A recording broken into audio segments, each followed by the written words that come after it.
ችግርን ያየ ሰው ይራራል። ማዘንን ያየ ሰው ያዝናል። ረሃብንም መጠማትንም የሚያይ ሰው ስለ ተራቡና ስለ ተጠሙ ሰዎች ይገባዋል። ቀምሷላ። ለምን ነው የምንራበው?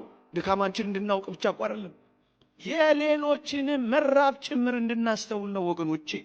አንዱ ነጥብ ይሄ ነው። ወጣቶች ፍትወታት ስበላ ስጠጣ አስቸግረውኛል። ህልመ ሌሊት ይረብሸኛል። ተኛ ይለኛል። ዝሙት ፈጽም ብሎ ይገፋፋኛል።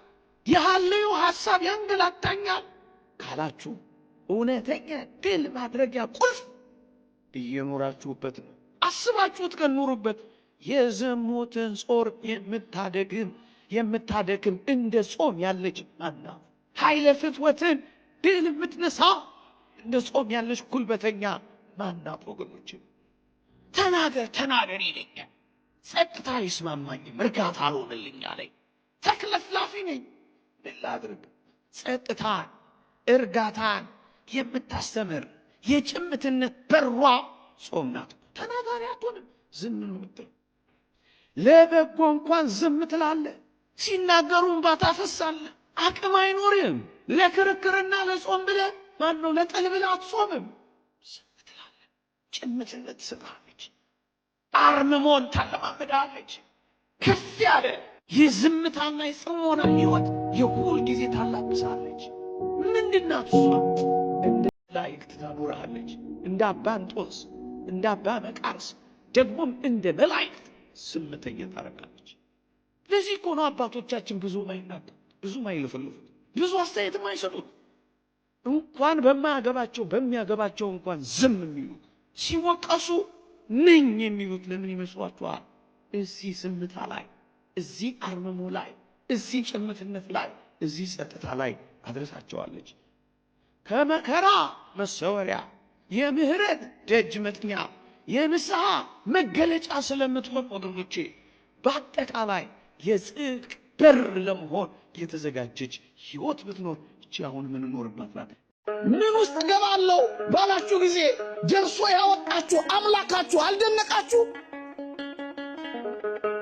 በመከራ ውስጥ የሚታወቅ እግዚአብሔር እንዴት ይደንቃል!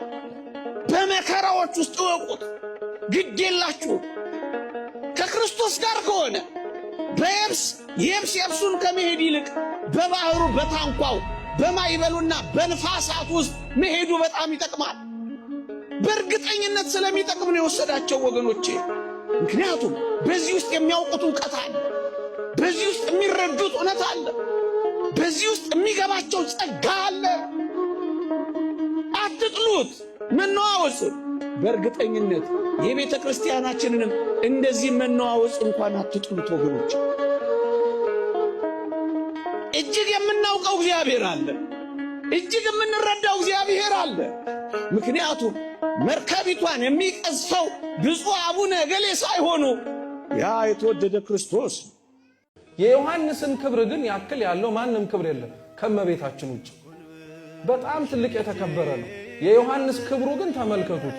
ጌታው እንኳን ያላስተማረውን ትምህርት አስቀድሞ ተናግሮ ክርስቶስ ልክ እንደሱ ያደረገ ነው።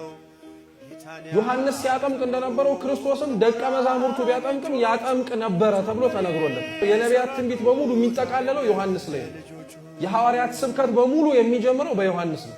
ይቅርና ሐዋርያት ክርስቶስ እንኳን የሰበከው የመጀመሪያው ስብከት መጀመሪያ የተናገረው ዮሐንስ መጥምቅ መንግስተ ሰማያት ቀርባለችና ምን ግቡ።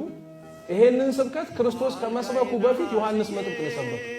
ምን አይነት መታደል ነው! ጌታ ያለውን መድገም አንድ ነገር ነው አይደል? እነሱ ያሉትን ጌታ ሲደግምላቸው እኮ በጣም መታደል እኮ። ዮሐንስ እንዴት አይነት ሰባኪ ነው! ህዝቡ ሁሉ እየተከተለው የነበረ እኮ አጥማቂ እኮ። ህዝቡ ሁሉ ይከተለው የነበረ ቃሉን የሚሰማው መምህር እኮ። ልክ ክርስቶስ ሲመጣ ህዝቡ እየፈለሰ ወደሱ እንኳን ሲሄድ ደቀ መዛሙርቱ መጥተው ስሞታ ሲያሰሙ አንተን በሙሉ ይከተሉ የነበሩት ታጠምቃቸው የነበሩት በሙሉ አሁን ተለይተው ያ ያጠመቀው ክርስቶስ የሚባለው ጋር ነው ያሉት አለ። ኮሽ እርሱ ሊልቅ እኔ ምን ላደርግ ይባላል? ምን አይነት ሰው ነው! እኛ በክርስትና ህይወታችን እኮ ክርስቶስ እንዲያንስ እኛ ከፍ እንድልን የምንፈልግ